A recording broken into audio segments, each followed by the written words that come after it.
I scammed 50 million illegally and got caught red-handed trying to move the money.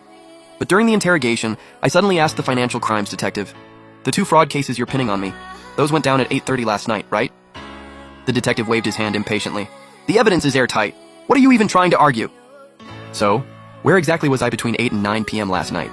The next second, every cop in that interrogation room froze.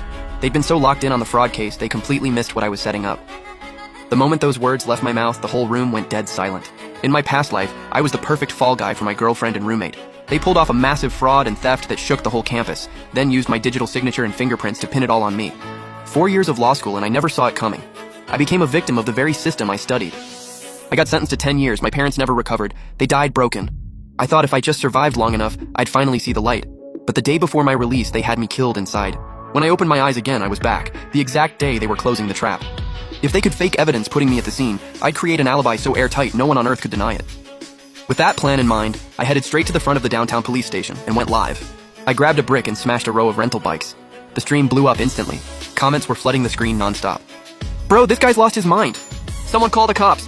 This dude's gotta be crazy." All the outrage in the comments, exactly what I wanted. Sure enough, sirens started wailing in the distance. That's when I dropped the brick. I turned to the camera. "Remember this, October 23rd, 2023, 8 p.m. Sheng Lin is committing a crime right here." 3 officers came running over, batons out. I smashed the bikes. "Stop wasting time. Just arrest me already." Then I walked right into the police car myself. The cops had never seen a suspect that cooperative. What really messed with their heads? I was even more brazen inside the interrogation room. I smashed every single one of those bikes and I'm not paying for any of it. I've got one demand, detain me, today. The officers were completely thrown off. The captain tried to be helpful. "You know what detention actually means, right?" I just grinned at him. "Intentional destruction of property, 5 to 10 days detention, up to 500 yuan fine. Aggravated cases, 10 to 15 days detention, up to 1,000 yuan fine."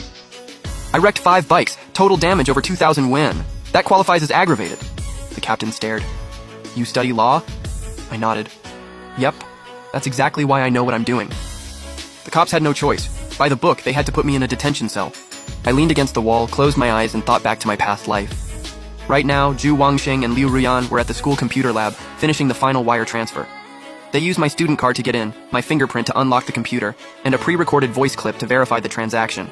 Every piece of evidence pointed straight to me being there.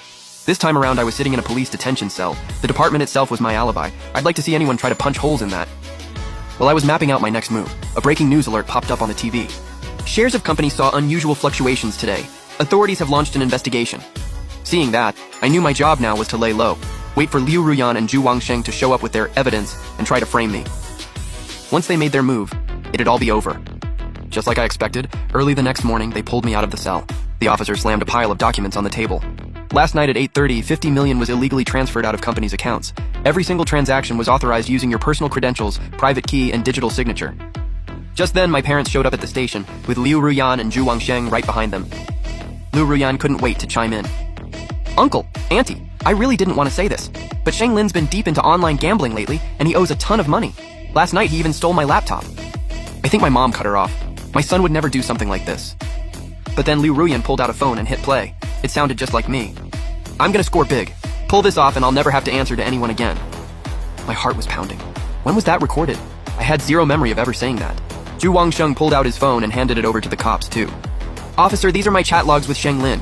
He'd been asking around about the company's internal financial systems. Screenshot after screenshot, chat log after chat log, all clearly showing me asking for account passwords. I felt like I'd been struck by lightning. Then Liu Ruyan pulled out an encrypted USB drive.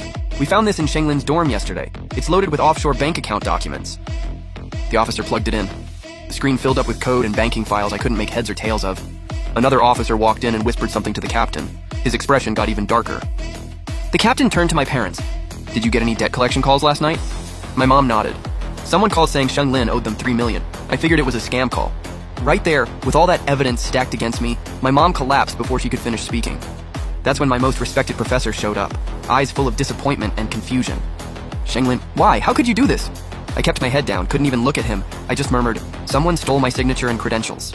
The officer let out a cold laugh. "Stolen by who? Liu Ruyan? Zhu Wangsheng? They both have alibis, and they're the ones who reported you. Every piece of evidence points straight at you." My professor sighed and walked away. The captain announced, "We're opening a major financial fraud investigation, criminal detention." As I was let out, reporters swarmed in. As a star student from the law school, a case this massive had already gone viral. The crowd outside wouldn't stop screaming at me. It looked like game over.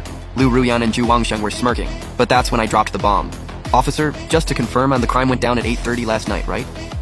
The cop figured I was just stalling. The evidence is airtight. I laughed. I smashed bikes right in front of this station last night, then you locked me up the entire night. You've got surveillance footage and dozens of officers who saw it. So exactly how did I commit this crime? Zhu Wangsheng and Liu Ruyan's faces dropped.